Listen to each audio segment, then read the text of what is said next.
mind, Michael, John? It's the same question in a sense on the inverse. And we'll start with Michael.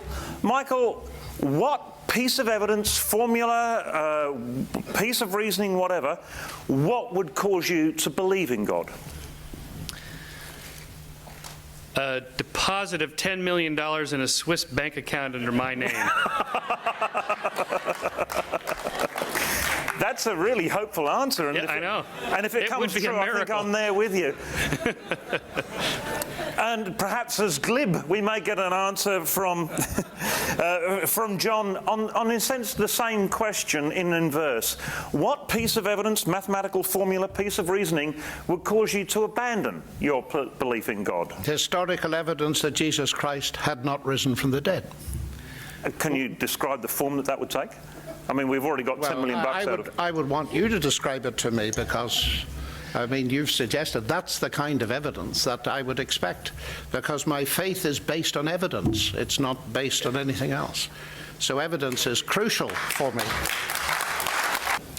My question could be answered by either of the two debaters. I suppose they'll both get a chance. I am very curious, especially for Dr. Shermer. Do you believe in the existence of the mind? That is to say, the existence of immaterial things, mental events, numbers, values, laws that appear to govern propositions, like the propositional laws of logic? And if you do affirm the existence of the mind, how do you do that in a strictly materialistic sense, assuming, of course, that you are not only an atheist, but also a materialist? One final point. If you are able to give, a second part, if you are able to give a materialistic explanation, can you please explain how logic emerges from matter, and how should we trust our thinking about these things? Oh, that's enough for a conference. Off you go, Michael. You have 30 seconds. No. I always like it. You only get one question. Okay, I have one question in two parts. In fact, I did host a conference at Caltech on that very subject that lasted a whole weekend. Well, in short, mind is a word to describe behaviors, actions, particular cognitive processes, and so on. It's a little bit of a fuzzy word that most neuroscientists are uncomfortable using. And therefore, I think it's better to talk about specific things, like you have a particular kind of thought that drives a particular kind of behavior. What is the cause of that? And then we can track that down through fMRI brain scans, through neurochemical analysis by injecting people with oxytocin or norepinephrine or dopamine and see what kinds of behaviors are changed. So it's still strictly a materialistic worldview, a bottom-up process that explains a higher order emergent property of a complex system. No different than an economic system, an ecology. Consciousness is an emergent property of a billion neurons firing in particular patterns and nothing else.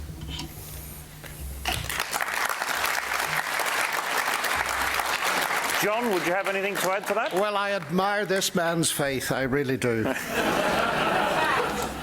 No using the F word. I am, yes.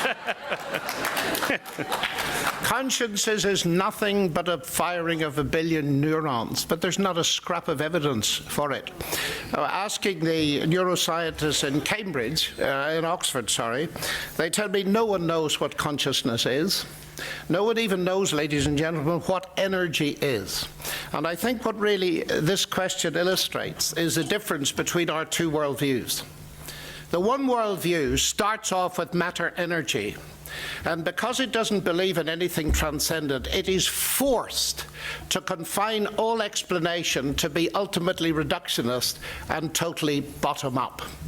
And I think that that leads us to an absurdity, actually, because you cannot explain the immaterial things that you've mentioned, which really do exist, of course. We live in the information age, and information is not a material quantity, and some physicists even think it's fundamental. And I think it's easy to illustrate, and I've tried it out on many scientists and get the same answer every time. I ask reductionists to explain the semiotics of the letters on a menu, say, which says roast chicken, in terms of the physics and chemistry of the paper and ink. It cannot be done. You cannot explain the existence of something that carries meaning without inputting an intelligence.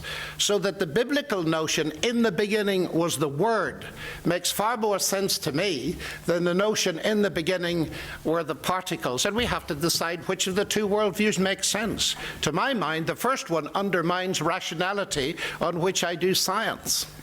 John, if you have a stroke in the Broca's area of your left hemisphere, you will lose language. Language, all this beautiful higher order God-given stuff, it's gone if the neurons are dead. That's it. It's neurons. It's nothing more than neurons. If you have a stroke, you kill those brain cells, that's it. The function's gone. But it doesn't matter. You can pray, whatever. It's gone. But the point...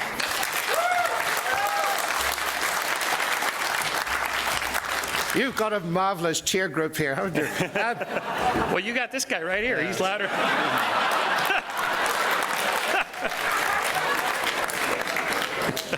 The neurons... Let's move along your answer there, John. No, well, just the simple fact that if you take writing on paper, the things that carry the information are physical. And of course, if you damage my brain, that will cease to exist. But that is not an argument to saying the two things are the same thing. That's like saying the meaning of the writing is the same as the page in the ink in the book. And that's absurd nonsense. Can we move on if we agree that... Can we move on if we agree that in the beginning there was a roast chicken? No. Which answers the old question of which came first, the chicken or the egg. And I'm not going to get into evolutionary dynamics at this particular point of the evening. Sir, a question at the back. I'd like to ask Dr. Lennox to expand upon his theory of God, and being a scientist, he knows that such theories must be self-consistent. Now, we know that under his theory, God created the universe something like 13 billion years ago. We also know that God revealed himself to mankind for the first time about 2008 years ago. We also know, under that theory, that God must have a brain the size of a planet, since he's capable of listening to 6 billion prayers at the same time and acting on them. So my question for Dr. Lennox is, what did God think about for the first 12,999,998,000 years? Here's an easy one for you, John. The mind of God for the greater part of the existence of the universe. And you have 30 seconds. Size and length of time do not determine importance and significance. Ask any woman about the importance of the tiny little bit of diamond on her finger about that. And the interesting thing that science has revealed is this, that in order to get a universe like this, you have to have several successions of star evolutions and so on. So the age of the universe and the length of time and the vast distances, it could just be, couldn't it, that what science is revealing about the fine-tuning of our universe is that we need all this in place to get this window of human history available. Of course, neither you nor I can answer the question, what is in the mind of God? But my faith tells me one day I'm going to find out. Atheism, of course, is not going to find out. Well, wait. If there's a God, I will find out, right? I mean... I think some in the audience might suggest that by then it's a little too late, Michael. Right. Huh? By then it'll be a little too late. Yeah, well... We have another question up the back here.